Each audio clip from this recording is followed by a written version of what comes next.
Dandelions, welcome to the kitchen, and today we are not cooking or baking, we are making lotion bars. And I'm making them a little bit different than I used to. I'll still make them that way, but I had collected dandelions, the pithy part, and put them in this olive oil, and they've been steeping for about 4 or 5 weeks. So I'm going to strain them, and we're going to use the oil to make lotion bars. The recipe will be in the description below, just like all my other recipes, even though I wouldn't eat this, but it's all natural and organic because we're going to use the olive oil that's been infused with dandelions. We'll use shea butter, and we'll use beeswax beads. So it's very similar, if you've watched my other video, to making lotion bars, but the ratios are a little bit different. So let's see if we can strain this. Good idea. Let's try that.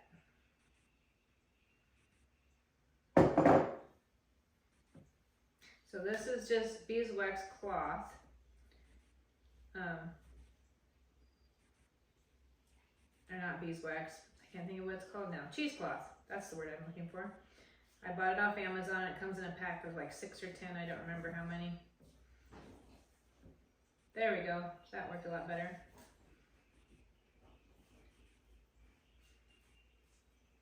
That's good for straining things like this that are really small and delicate that you can't get to go through a mesh. So it's got a nice amber, yellow, golden color. So we have about, looks like 1 1/3 cups. And I believe the recipe calls for, I'll have to check, but I'll give you the ratios as I make it. So I have my little pot. I have 3/4 of a cup of the oil in it, the dandelion oil, and then 1 cup of beeswax. I think I need to have 1 more scoop, so then I'll have 1 cup. So 1 cup of beeswax. You can get the little beeswax beads like this on Amazon. I think this was a 5-pound bag. So, and I don't like storing stuff in its original bag sometimes. So this is an old cigar box because I just think they're a little more attractive. And we're going to turn this on 2, so low. And then now I need to add shea butter. I'm going to add 3/4 of a cup of shea butter. And you can also get that on Amazon. And I had enough of the dandelion oil to make this recipe twice. So I'll make it, fill as much as I can, I'll make it again, and hopefully we'll see how many containers I can get out of it. Now if you wanted to, you could add essential oils to it to like scent it, like if you wanted to use lemon or orange or almond. I myself don't, just because I like to keep it clean and simple and not have it compete with any other scents I might be wearing, like any other perfumes or whatever. The shea butter is a little bit stiffer.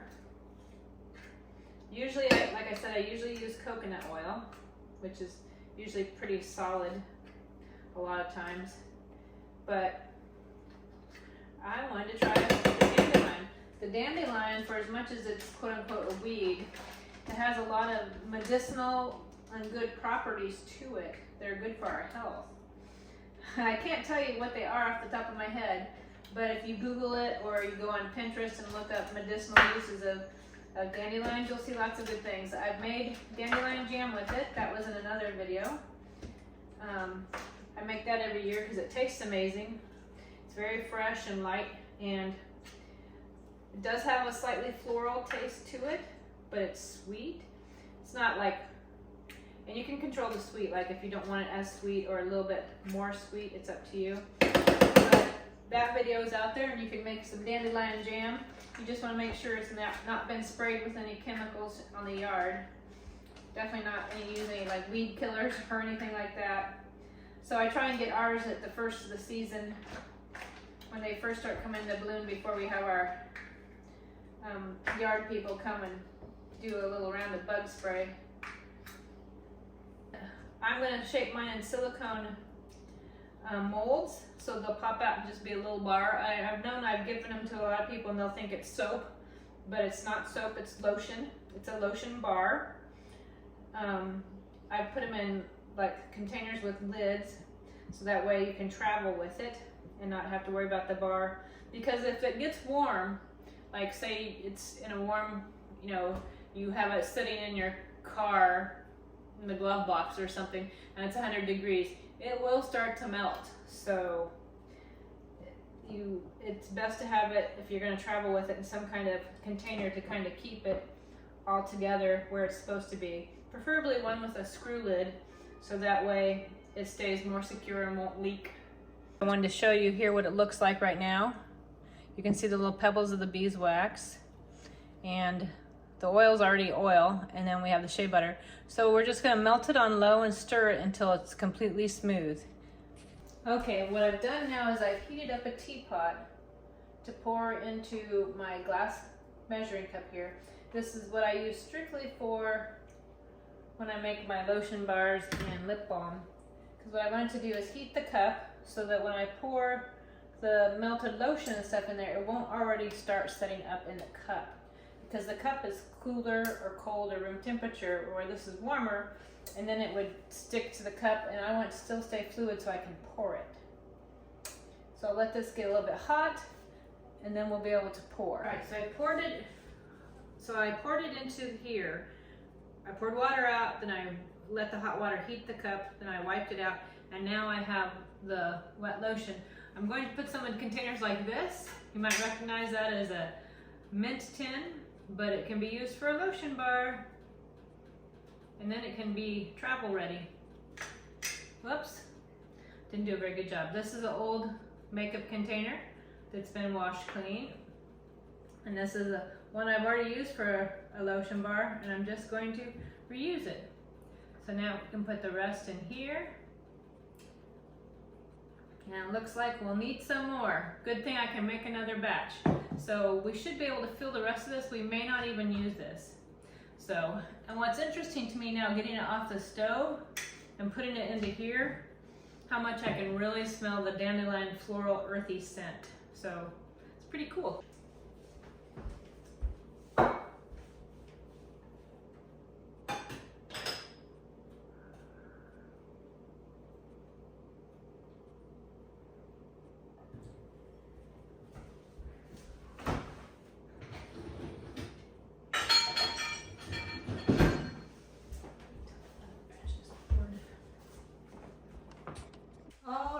And the time it's taken me to make the next batch, you can see it's already starting to set up in this batch. So I didn't, between the two batches, which would have been a total of 2 cups of beeswax, 1.5 cups of shea butter, and 1.5 cups of the dandelion infused olive oil. This is what I got out of it. So I have 9, 10, 11, 12. So a dozen of the little square bars and 2 little round ones, and then this one. So had I not used these, I should have gotten probably about 3 more over here. So I would have almost got 2 full, and these little silicone things came off Amazon. They're soap molds, but I'm using them for lotion bars.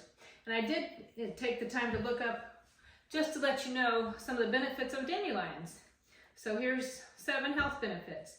Promotes detoxification, stimulates the immune system, aids in weight loss, which I'm assuming that means you could eat it or drink it, which I've had dandelion tea and I don't like it. Unless I need a different type, but it tastes like drinking dirt for me, so I can't do it. But it also is packed with vital micronutrients. It's powerful anti-inflammatory, which I would assume if you use it like on your hands and your joints, since it's a lotion bar, it might help with that. It triggers processes for liver function, and it contributes to healthy glowing skin. So another great reason to use the dandelion infused oil to make lotion bars, because you're putting it on your skin so it'll be healthy and glowing. So once these set up, I'll box them up and I'll show you that little process, and you can make your own and enjoy the benefits of dandelions. All right, friends, now the lotion bars are set up. One thing you can do is once they get hard enough that you can handle this, then I stick it in the refrigerator to chill it down even faster. And these are my little boxes from my Etsy store, Dusty Shop. So with the silicone, see, they'll just pop right out. I can put it in my box. Well, maybe I can put it in my box. There we go. And then it goes in my container here, and it goes in the craft cabinet. And when someone buys something from my Etsy store, I usually include a couple of surprises. So I include a little lotion bar, a lip balm, and some other surprises. So that's what I'm gonna do, is take all these out and put these all in here. So they'll be ready for me to send to other people. I give them away to family and friends too. So there you go. There's fun stuff on my shop. Mostly it's like clay creations, things I've made out of clay. And they're like seasonal, like there's a lot of Halloween stuff because I like the little ghosts and the little pumpkins and jack-o'-lanterns. But there's also some Christmas like Santas and stuff like that. And I have ideas, I just haven't got around to making them. They're still up here. So eventually I'll make some new ideas and put those in. And then the nice thing about these, when I'm done, is everything I use today, I just stick it in the dishwasher and let the dishwasher clean it for me. In this container, we went to the Asian store and they were just tossing stuff out. So I'm like, this is a nice metal container. I'm gonna use it for my lotion bars. So that's what I did. That's my kind of recycling. I like taking old or containers like that, like the cigar boxes and candy tins and cooking tins like that, and reusing them. And look at that, a dozen will fit in here, so it's gonna fit in there perfect. Well, thanks for joining me, and I hope you make some lotion bars. It's pretty simple, and even like this little piece, you can just see it'll just wipe right into my skin. And being that it's made with a dandelion lotion, it's good for your skin. So you could even use it as a all-over bar.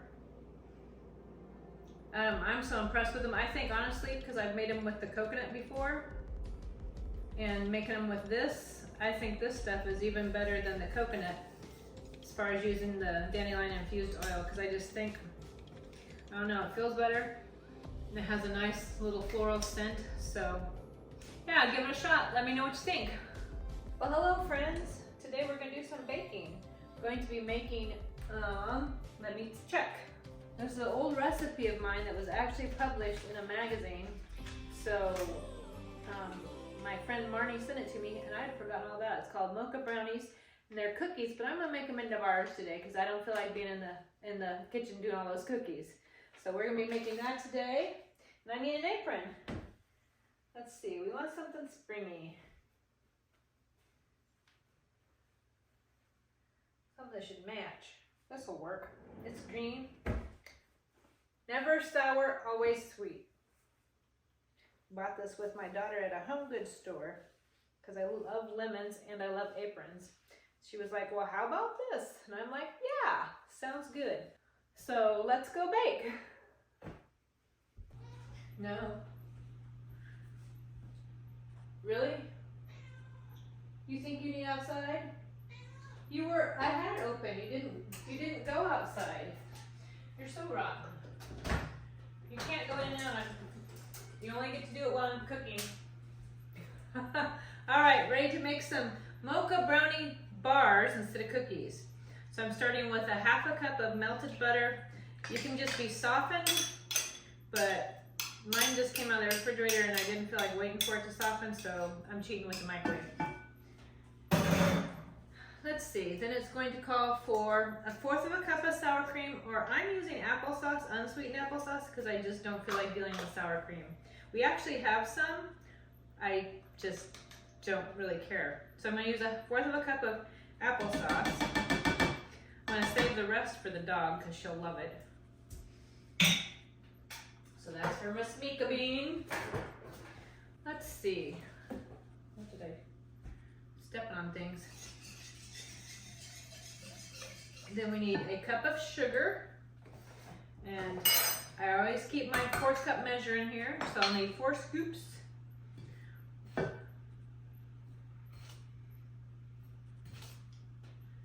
There we are. And we'll add in the brown sugar, 3/4 of a cup of brown sugar. So, and I'm using dark brown sugar because that's my favorite. My husband's initials start in. And now it's all I like to use. I will use light brown sugar if I have to, but I prefer the dark now because I like the extra depth of flavor. So let's go, whoops, running away on me there. Okay, let's get this stirred in.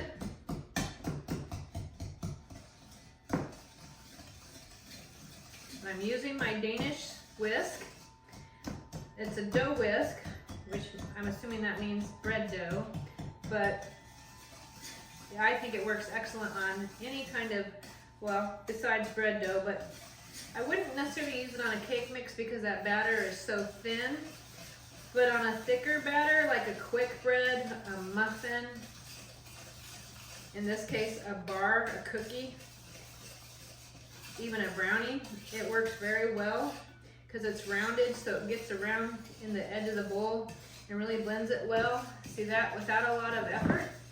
So now I already have 2 tablespoons of brewed coffee from my leftover from my husband's coffee this morning, but you can now add, because the coffee will add another depth of flavor because it is a mocha.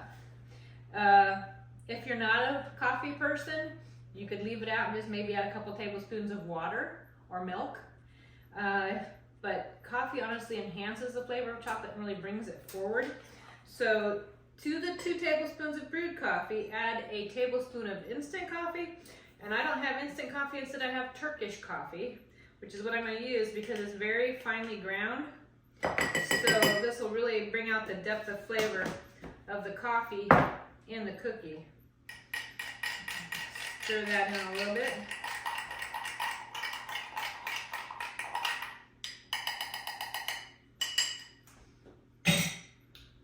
Let's see. Use a spatula because I want to get all the coffee goodness in there.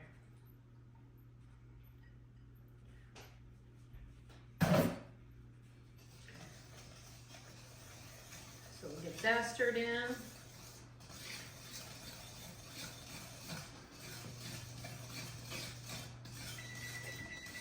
Now there's the oven. It's been preheating to 350 degrees because we'll put this in a 9x13 and bake it.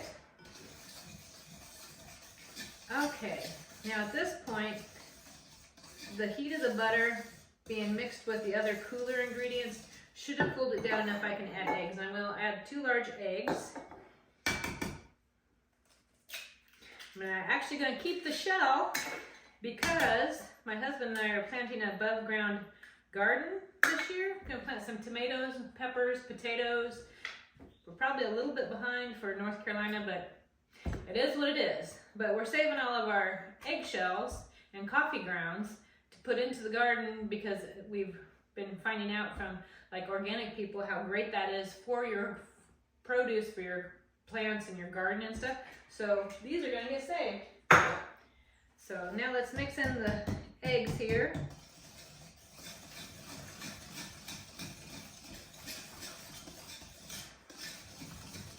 And this Danish hook or Danish whisk, if you'd like one, because it does make it a lot easier to mix. It's not as much elbow grease, if you will. It's not as much work. So I do find it easier than like a fork or a spoon or a spatula. And they have them on Amazon for $10–15. All right, now to add some other ingredients. We're going to add salt, and it will take a teaspoon of salt. I'm using Redmond sea salt. Not endorsed by them, just find that it's good real salt and good sea salt with lots of good minerals. We're going to add baking powder, 1 teaspoon. Use the lid to kind of level it off because we need a nice level. Teaspoonful of baking powder and a teaspoonful of baking soda. And then now we need to add some baking cocoa. And I prefer a dark cocoa, and Dutch processed cocoa has a better depth of flavor. And it's going to call for 1/3 cup.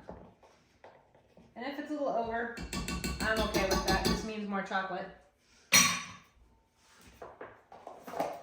So let's get these mixed in. All right, we got that all blended. Nice dark chocolatey. We're going to add flour. They call calls for 2.5 cups. This is a 1/3 cup measure, so I can't use it. But we're gonna see if it takes 2.5. It might just be 2, might be 2 1/4.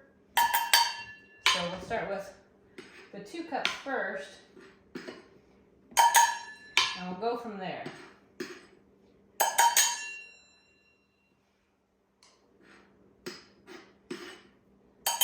So there's my 2 cups.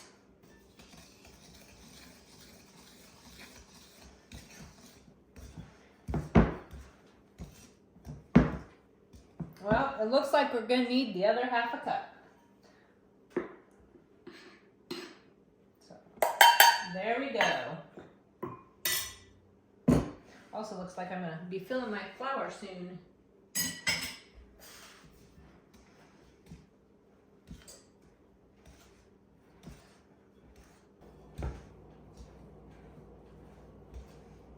Okay, now my favorite part, adding chocolate chips.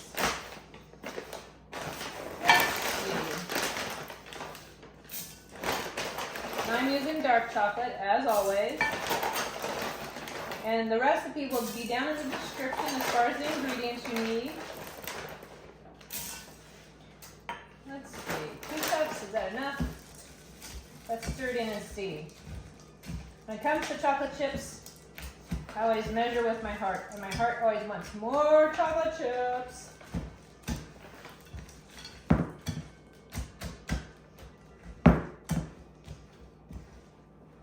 Maybe what I will do, instead of adding more to the batter or the dough, is I will sprinkle some on top. Let's get this into here. So, like I said, you could make this into cookies if you wanted to, as far as putting it on a cookie sheet and baking them. And if you want to do that, I would lower the temperature instead of 350 to 325 and bake them for about 10 to 12 minutes. Maybe a little bit longer.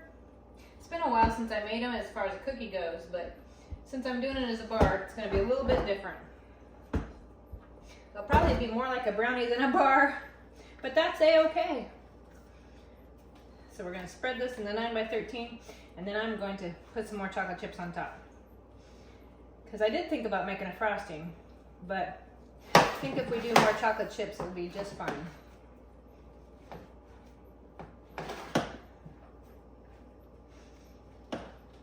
And I'm going to bake it. We'll start probably with about 20 minutes and then check and see how it is. I'll let you know at the very end how long it took to bake it as bars. I know some people like cookies, and I love cookies, but sometimes you're just not in the mood to be babysitting them in the oven the whole day. Well, not the whole day, but you know what I mean. You just don't feel like doing all that babysitting back and forth to the oven, back and forth to the kitchen.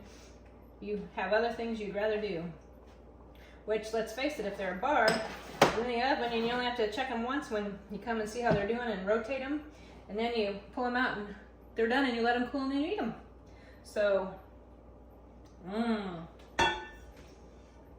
Okay, let's sprinkle some more on top. So by the time what I have in there and what I put on top, probably do have close to 3 cups of chocolate chips. But if you don't want to use chocolate, you could use a white chocolate. You could use a peanut butter chip. A butterscotch chip would be yummy. If they have the cherry chips, you could do those. So if you like cherry chocolate, you could do nuts. But there you go, time to bake. I just pulled it out of the oven. I wish you could smell the chocolate goodness. And it ended up taking almost 35 minutes. I baked it for 20 minutes, rotated it, and did about another 15. So now we're going to have to let it set because it's still a little soft in the middle. So I'll probably let it sit for about an hour before we can have tea time.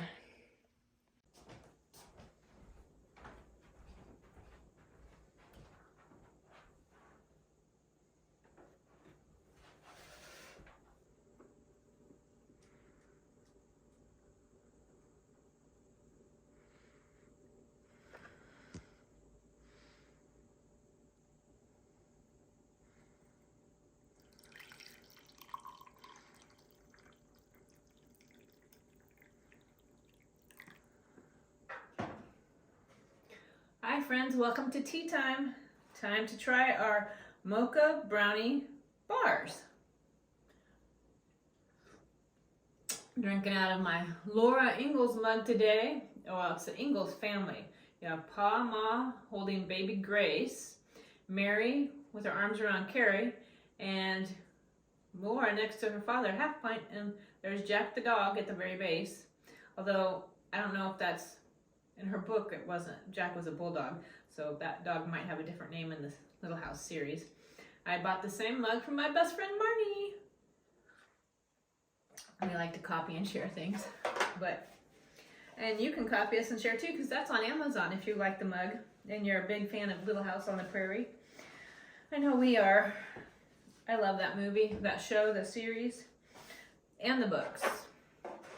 Anyway, let's try our brownie, our Mocha brownie bar. Nice and chocolatey.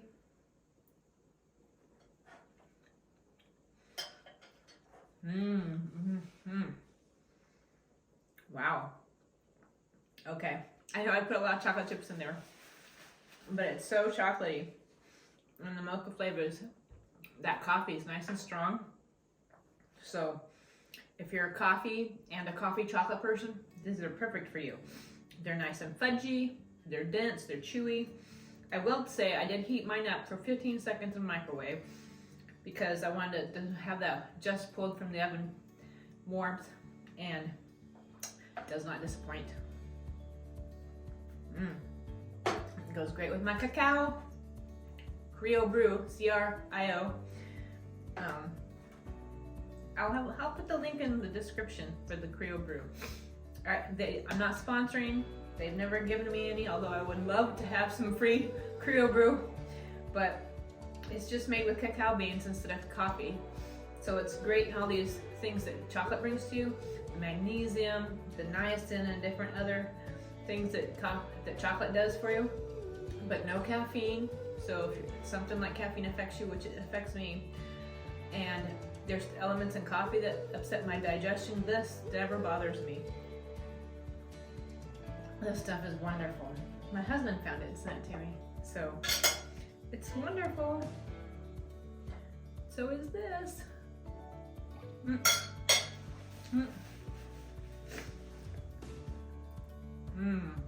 Yum. So amazing. Well, I'm glad you could join me today for tea time and for baking the bars with me. I hope you'll try them on your own, and I hope you come back and visit me again. We'll have some more tea time together. I hope you have a wonderful day. Have a blessed day, my friends. So good.